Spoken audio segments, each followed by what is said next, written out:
chicken curry ৱৰ্ডটো কিমানৰ যে favourite ন even মোৰো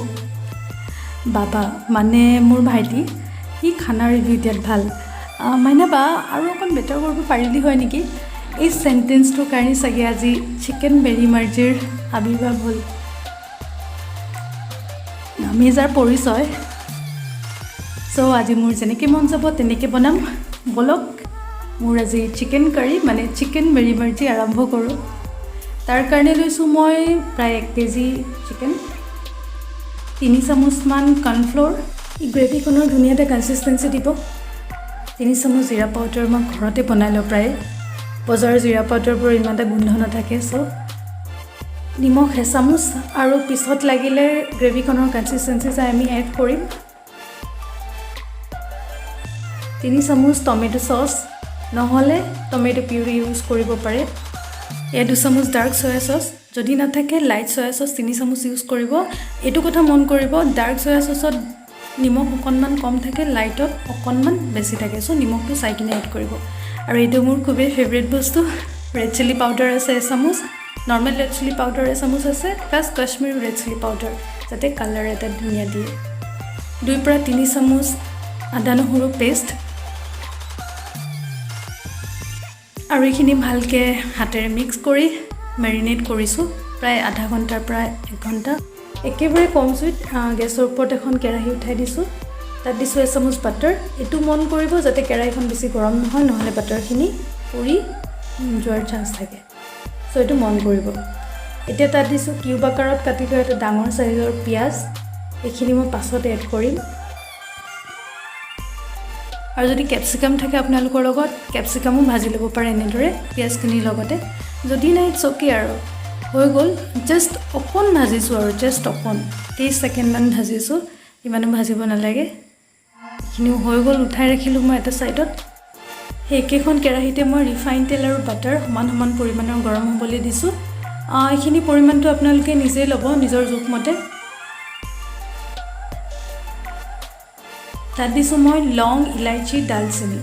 আমি ব্যৱহাৰ কৰা মছলাবোৰত কিছুমান এচেঞ্চিয়েল অইল থাকে যিবোৰ তেলত বেছিকৈ এক্টিভ হৈ যায় আৰু ফ্লেভাৰটো ধুনীয়া এটা দিয়ে তেলতেই এৰি দিয়ে সিহঁতে ফ্লেভাৰটো চ' মই তেলতে এইখিনি ভাজি লৈছোঁ যদি টানে থাকিলে বেয়া পায় জাষ্ট 1 মিনিটমানৰ কাৰণে ভাজি উঠাই ৰাখি পিছত খুন্দি কিনে এড কৰিব আকৌ সেই একেখিনি তেলতে মই গোটাকৈ 1 চামুচ ধনিয়া দিছোঁ 2টা ৰেড চিলি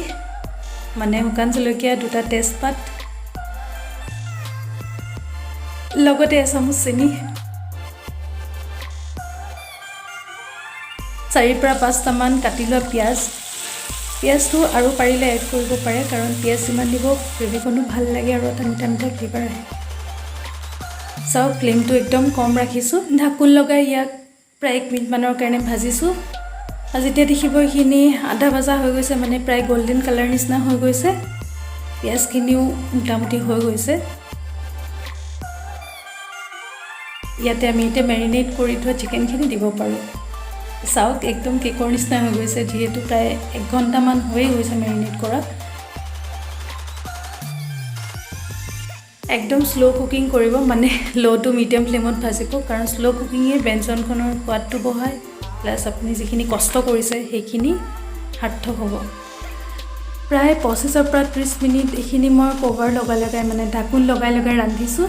মাজে মাজে মানে 2-1 মিনিটৰ মাজে মাজে লৰাইছোঁ ঢাকোন গুচাই যাতে লাগি নধৰে চেক কৰিছোঁ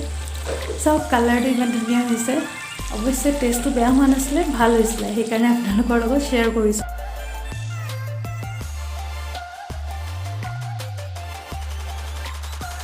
প্ৰায় 20 পৰা 30 মিনিটৰ পিছত আপোনালোকে এটা ধুনীয়া গোন্ধ পাব ৰান্ধি থাকোঁতে প্লাছ ফটফটকৈ ফুটি উঠিব ছাইডৰ ফালে অকণ লাগি যাব আৰু পূৰা মছলাৰে কোট হৈ যাব তেতিয়া গম পাব যে সেইখিনি পানী দিব পৰা হৈ গৈছে এতিয়া মই প্ৰায় 1 কাপ গৰম পানী দি দিছোঁ ঠাণ্ডা পানী এড নকৰিব মুঠেও গৰম পানী এড কৰিব ইয়াত আৰু এতিয়া ফ্লেমটো হাই কৰি দিব পাৰে যাতে ভালকৈ উতলি আহক যাতে ছফ্ট হওক চিকেনখিনি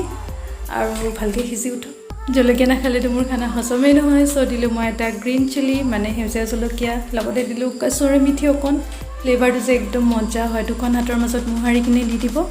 তাৰ এছেঞ্চটো বৰ ধুনীয়াকৈ ওলাব ফ্লেভাৰটো বৰ ধুনীয়াকৈ ওলাব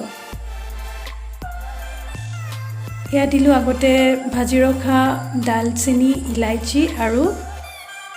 লং গুড়ি কৰি দিছোঁ লগতে আছে এচামুচ ক'লা জালুক